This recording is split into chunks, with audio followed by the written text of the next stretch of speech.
I'm ending DisneyCember with a movie you've never heard of. It's unlikely you've ever heard of the film Midnight Madness, and I can guarantee you are never gonna see it on Disney+. This is one of the most inappropriate Disney films ever made, and I kinda love the out of it for that. This was made when everybody was trying to do a ripoff of Animal House, and Disney was so in a slum and didn't know how to get out of it that they even tried their version of it. This is the only Disney film with the Pabst Blue Ribbon theme song. It's the only Disney film where someone just jumps into a giant vat of beer. It's the only Disney film where one of the clues to find something is look in between the giant melons. And yes, it's exactly what you think it is. This movie makes fun of everything: ugly people, fat people, old people, religions. It has no conscience, is phenomenally stupid, but I'll be if I didn't laugh my off at this. This has the makings of a cult classic, if it doesn't already have a cult following already. It opens at a university where seemingly this random group of college boys and college girls are given these flyers to show up this one night.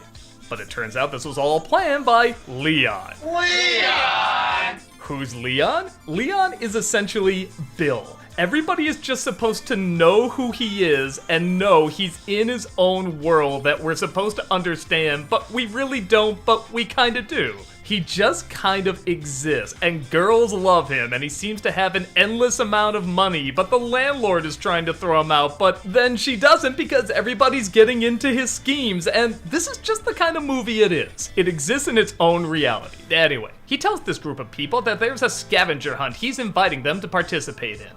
What's the prize? Absolutely nothing.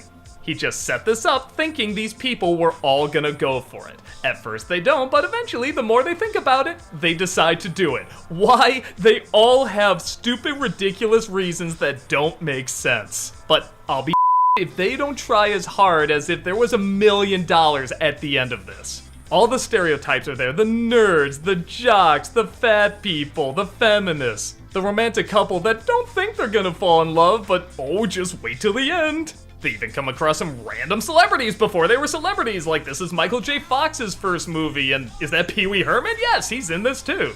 At first I was really turned off at the fact that there was no prize at the end and everybody seemed to be going crazy just to do this because they can, but the more I watched it and the more I realized how this bizarre sense of humor worked, the more I kind of loved it. It's not quite doing what the usual 80s dirty college comedy does. You can tell there were notes like, hey, hit this cliche or this kind of joke or whatever, but everyone's just kind of doing their own thing and doing it to the maximum degree. If someone's gonna be dumb in this, they're gonna be really dumb. If someone's gonna be geeky in this, they're gonna be phenomenally geeky. It has that guy who voiced Mandark from Dexter's Laboratory. I'm in kind of a rush, so I'll just put his name here. There he is. And he just steals the show. Every time he's on screen, he is always doing that voice and doing it as loud and geeky as possible.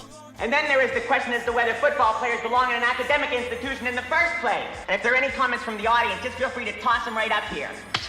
To give you an idea how the humor works, here's an example. Remember that scene I was talking about, how I said there's a clue in between the giant melons and it takes them a while to figure it out? Well, once they do, they all start throwing stuff off the table like, oh, waitress, something slipped, so they can get a closer look at the clue. Each one keeps throwing more and more until it results in...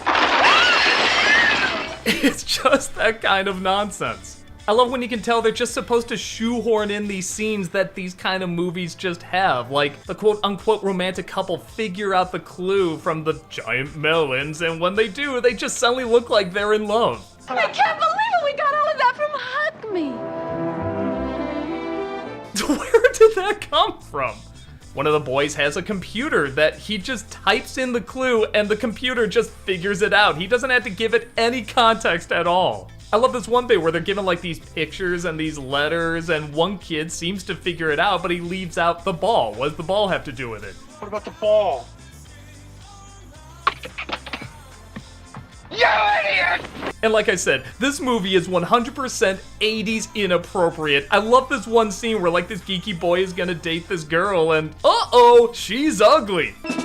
Yeah, you're coming with us. But what about my date? Believe me, Flinch, you'll thank us in the morning. Yeah. The more I watch it and question why everybody is doing everything, the funnier it gets, because I don't even think they question it. They just go 100% into it and give it their all. Nobody cares if it makes sense, they just want you to laugh, and they do everything in the silliest, most over-the-top way. And by God, if you just give yourself to it, it's one of the funniest things you'll ever see.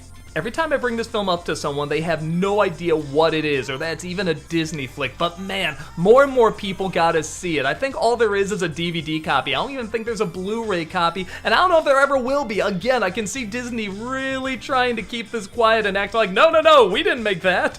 Granted, even if this wasn't a Disney movie, I would find it so hilarious. Like I said, everyone's just so into it, and it's so crazy. But knowing that it is just the icing on the cake.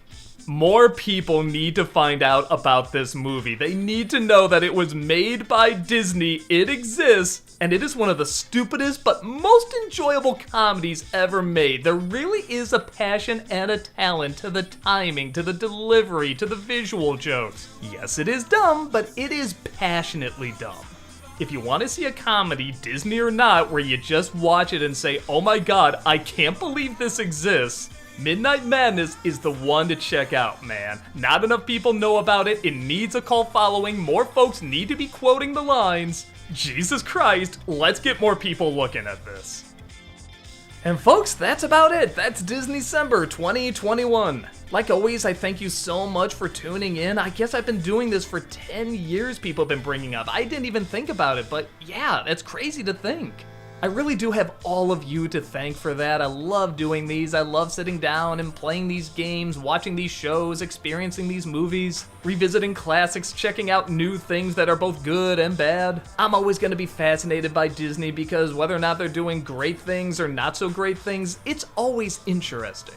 And you all seem to find it interesting too, so I thank you all so much again for sticking around, watching these, and sharing the fun with me.